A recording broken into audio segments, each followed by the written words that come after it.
Hello everyone, welcome to Kabir की news. Kabir की news के इस वीडियो में आज अपन पढ़ेंगे 13 मई का करंट अफेयर, जो जितने भी ऑल कॉम्पिटिटिव एग्जाम है उन सब के लिए यूजफुल है। जैसे एसएससी, बैंक, रेलवे और जितनी भी टीसीएस एग्जाम होती है। कहने का मतलब ये हुआ जितनी भी ऑल गवर्नमेंट एग्जाम है उन सब के लिए यूजफुल होने वाला है। तो आप वीडियो को बिना स्किप करे हुए एंड तक देखें। अपन सभी क्वेश्चनों को फुल डिटेल के साथ पढ़ेंगे। साथ ही अगर आपको इस वीडियो की पीडीएफ चाहिए तो इसका लिंक आपको डिस्क्रिप्शन बॉक्स में मिल जाएगा, जहां से आप डायरेक्ट डाउनलोड कर सकते हो। 13 मई का करंट अफेयर पढ़ने से पहले अपन 12 मई का करंट अफेयर रिवाइज करेंगे। तो 12 मई के रिवाइज करंट अफेयर में पहला क्वेश्चन है, हाल ही में पश्चिम बंगाल वन विभाग ने बताया कि सुंदरबन क्षेत्र में बाघों की संख्या वर्ष 2019-20 में कितनी पहुंच गई है। तो गाइस इसका सही आंसर क्या होगा? 96। पहले कितनी थी? 88 थी। अब कितनी हो गई है? 96। अगर आपको 12 मई का करंट अफेयर फुल डिटेल से पढ़ना है तो इस आप कल का वीडियो जरूर देखें। आज अपन 13 मई के करंट अफेयर को ही फुल डिटेल के साथ पढ़ेंगे, 12 मई को यहाँ पे ओनली रिवाइज करेंगे। तो सेकंड क्वेश्चन है, झारखंड ने एक वर्ष के लिए 11 ब्रांडों के पान मसालों के निर्माण, बिक्री, भंडारण पर प्रतिबंध लगाया ताकि उनमें मौजूद किस हानिकारक रसायन पर अंकुश लगाया जा सके। तो गाइस इसका सही आंसर क्या होगा? इसका सही आंसर है मैग्नीशियम कार्बोनेट। थर्ड क्वेश्चन है, सैनिक सेवा पदक विजेता दलित एजिला मलाई का निधन 6 मई 2020 को हो गया है। वह किस प्रधानमंत्री के कार्यकाल में राज्य मंत्री थे? तो उनका क्या नाम था? उनका नाम था अटल बिहारी वाजपेयी। अटल बिहारी वाजपेयी के कार्यकाल में ही इनका निधन हुआ था। अब देखिए कार्यकाल में क्या करते थे, काम करते थे, और 6 मई 2020 को इनका क्या हो गया? निधन हो चुका है। फोर्थ क्वेश्चन है, कोविड-19 की वजह से संकट में गिरती अर्थव्यवस्था को सुधारने के लिए यूएसए सरकार यानी अमेरिका सरकार ने कितने कर्ज लेने का फैसला किया है? तो गाइस जिसका सही आंसर है 3 खरब अमेरिकी डॉलर। फिफ्थ क्वेश्चन है, कोविड-19 की वजह से चल रहे लॉकडाउन के बीच रेलवे ने कब से पैसेंजर ट्रेन शुरू करने की घोषणा की है? तो इसका सही आंसर क्या होगा? 12 मई। तो आप वीडियो को एंड तक देखें। नेक्स्ट क्वेश्चन है, 6 मई देखो, हाल ही में भारतीय रक्षा मंत्री ने उत्तराखंड में 80 किलोमीटर की सड़क को देश को समर्पित किया, जो किस दर्रे से होकर कैलाश मानसरोवर यात्रा के लिए एक नवीनतम मार्ग है। तो इसका सही आंसर है लिपुलेख दर्रा, जो कहाँ पे आपको पता होगा कहाँ पे ये उत्तराखंड में ही है। साथ में नेक्स्ट क्वेश्चन देखिए, मुकेश अंबानी किस कंपनी को कर्ज मुक्त बनाना चाहते हैं? तो मुकेश अंबानी कौन सी कंपनी है बताओ उसको कर्ज मुक्त बनाना चाहते हैं? तो उनका नाम है RIL। देखो RIL हो गया। नेक्स्ट क्वेश्चन है, भारत में मदर्स डे अमेरिका की तर्ज पर मई महीने के किस दिन मनाया जाता है? तो गाइस इसका सही आंसर होगा दूसरे रविवार को। तो मई महीने के दूसरे रविवार को हर साल क्या मनाया जाता है? हर साल मनाया जाता है मदर्स डे, जो कि अमेरिका की तर्ज पे बनाया जाता है। नाइन्थ क्वेश्चन है, Vijyant at Kargil the life of Kargil hero नामक एक पुस्तक लेखक है। तो इस पुस्तक के लेखक कौन है बताना आपको? तो उसका नाम है कर्नल वीएन थापर और नेहा त्रिवेदी। तो आपको इतना पता होना चाहिए। देखो ये कर्नल थापर, जो कर्नल वीएन थापर है, और उनकी बेटी क्या नाम है? नेहा द्विवेदी। तो दोनों ने ये बुक लिखी थी। अब देखिए आप लोग, विश्व तैराकी चैंपियनशिप 2021 कब तक के लिए स्थगित कर दिया गया है? तो गाइस इसका सही आंसर क्या होगा? 2022। आप सब लोगों को पता होगा कोविड-19 की वजह से बहुत सारे खेल स्थगित हो चुके हैं, तो इनके ऊपर भी एक वीडियो आने वाला है। तो जितने भी खेल स्थगित हुए हैं तो उनके ऊपर एक वीडियो आएगा, तो आप उनको भी देखिए। यहाँ पे अपन ने ओनली 12 मई का करंट अफेयर रिवाइज करा था, और अब अपन पढ़ेंगे 13 मई का करंट अफेयर, जो कि फुल डिटेल के साथ पढ़ने वाले हैं। तो अब आप वीडियो को एंड तक देखिए। अब देखिए आप लोग, 13 मई के करंट अफेयर में पहला क्वेश्चन है, निम्न कथनों की पुष्टि कीजिए। निम्न कथनों की पुष्टि कीजिए। पहला स्टेटमेंट है, 9 मई को विश्व भर में विश्व प्रवासी पक्षी दिवस मनाया गया। तो आपको देखना है सही है या फिर गलत है।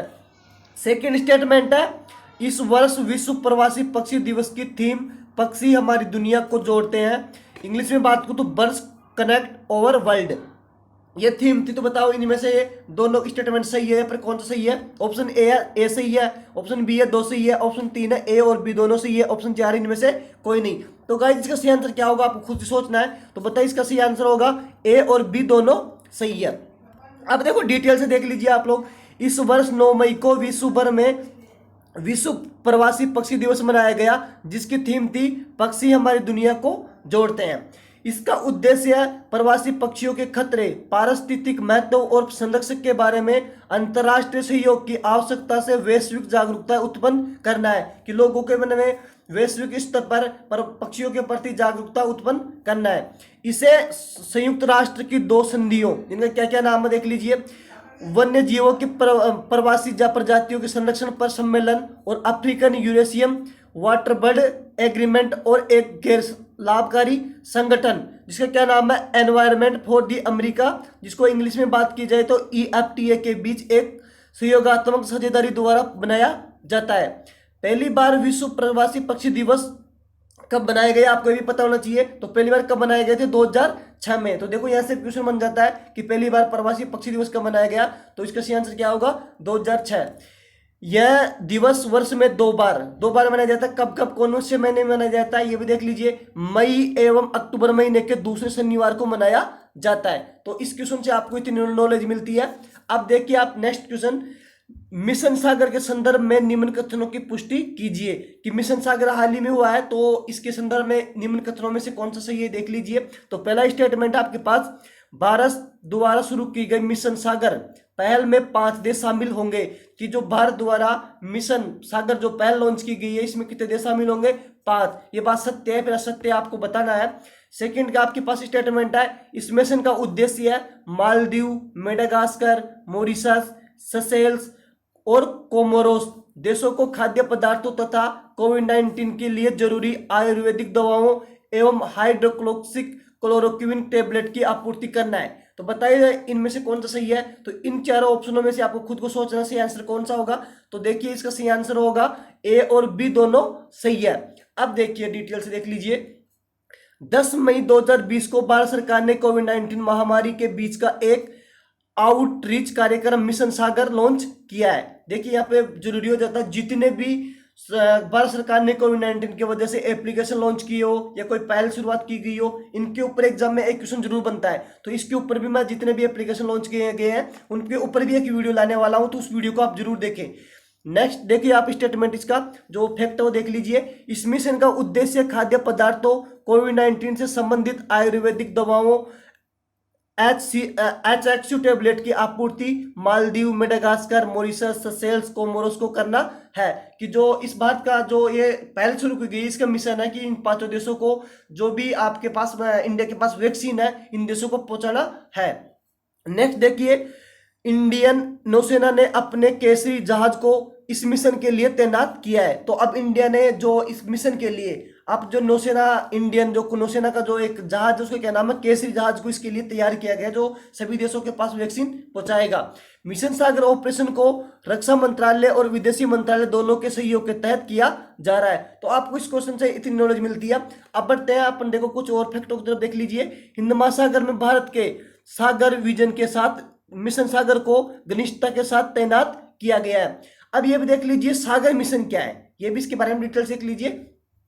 इंडिया ने 2015 में हिंद महासागर के एक विजन की शुरुआत की थी जिसे किस नाम से जानते हैं, सागर मिशन से।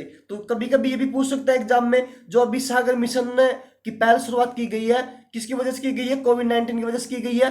तो ये पूछ सकता है कि इसकी जो शुरुआत है जो कब हुई थी, स्टार्टिंग में कब हुई थी 2015 में, और किसने किया था, इंडिया ने हिंद महासागर के एक विजन की शुरुआत की थी। देखो इस सागर की फुल फॉर्म क्या होती है देख लीजिए, security and growth for all in the region. तो यहां से इतनी नॉलेज मिलती है आपको। बढ़ते हैं नेक्स्ट क्वेश्चन की तरफ।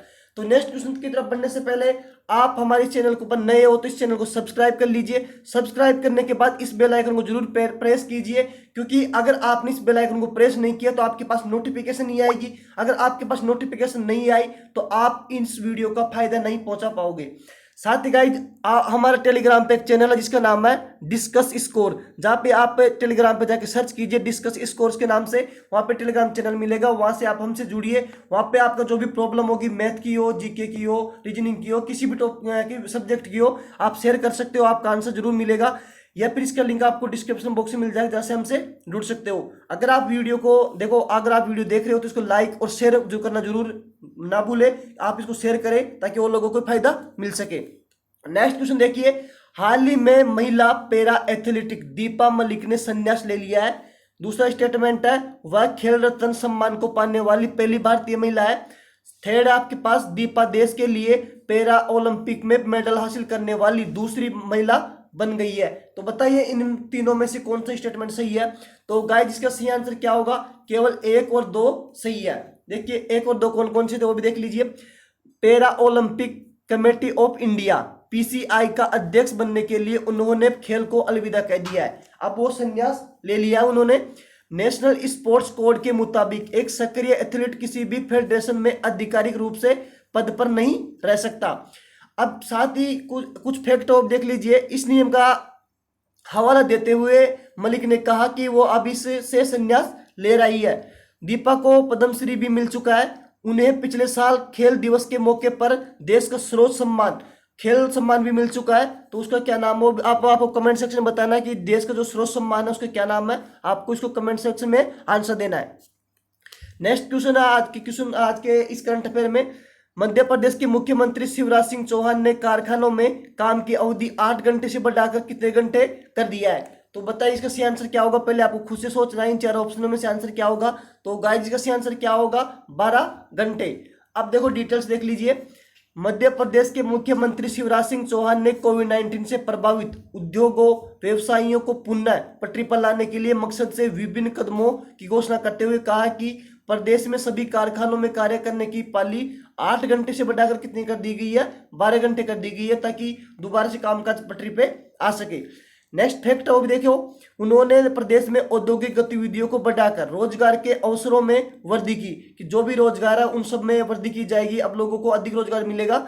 नए निवेश को प्रोत्साहित करने और श्रमिकों के हितों की रक्षा के उद्देश्य से श्रम सुधारों की घोषणा की है, कि जितने भी श्रमिक है उनको जो इनकम दी जाती है उन सब में अब क्या किया जाएगा, सुधार किया जाएगा, उनमें बढ़ोतरी की जाएगी। उन्होंने कहा कि कारखानों, दुकानों, ठेकेदारों, बीड़ी निर्माताओं को खोलने के लिए पंजीयन लाइसेंस का कार्य 30 दिन के स्थान पर 1 दिन में होगा। तो जितने भी लोग हैं जिनको लाइसेंस दिया जाता था पहले 30 दिन में दिया जाता, अब उनको परमिशन 1 दिन में दे दी गई है। अब उनको लाइसेंस 1 दिन के अंदर ही प्रोवाइड किया दिया जाएगा। अब देखो नेक्स्ट क्वेश्चन है आज की सीरीज का, कर की गणना के संदर्भ में एक अप्रवासी भारतीय है अगर मैं शॉर्ट फॉर्म की बात करूं, क्या है, NRI के रूप में शामिल होने के लिए भारत में किसी व्यक्ति को रहने की अवधि क्या है। तो बताइए उस अवधि का कितने दिनों की अवधि हो, बताइए। तो ऑप्शन ए है 100 दिन, ऑप्शन बी है 110 दिन, ऑप्शन सी 115, ऑप्शन डी 120। तो इसका सी आंसर क्या होगा, आपको खुद से सोचना है। सी आंसर होगा 120। केंद्रीय बजट 2020 ने भारत में पिछले 182 दिनों में किसी व्यक्ति के रहने की अवधि को घटाकर 120 दिनों का करने का प्रस्ताव रखा था, लेकिन यह कमी केवल वित्तीय वर्ष के दौरान भारतीय आय के रूप में 15 लाख रुपए से कम वाले व्यक्तियों पर लागू होगी। यहां से इतनी नॉलेज मिलती है। साथ ही देखिए हाल ही में वित्त मंत्रालय ने 2019-20 के दौरान आवासीय स्थिति का निर्धारण करने में राहत दी है, जहां एक व्यक्ति 12 मार्च 2020 से पहले भारत आया और 31 मार्च 2020 को या उससे पहले भारत छोड़ने के असमर्थ था।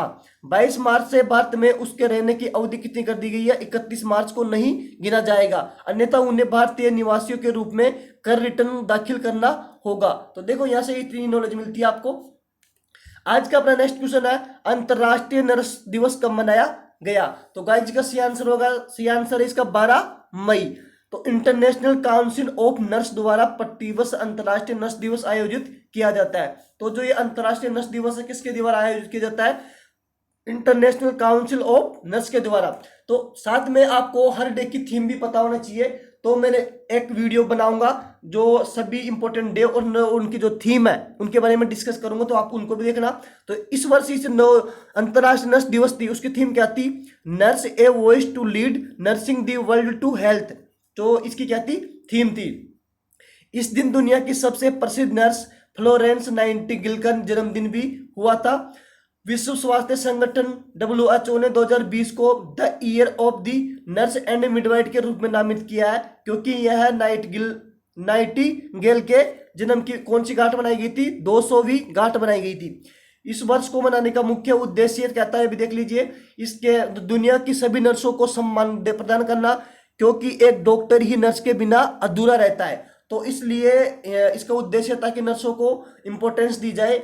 अब देखिए आज का नेक्स्ट क्वेश्चन है, राष्ट्रीय तकनीकी नेशनल टेक्नोलॉजी दिवस कब मनाया गया?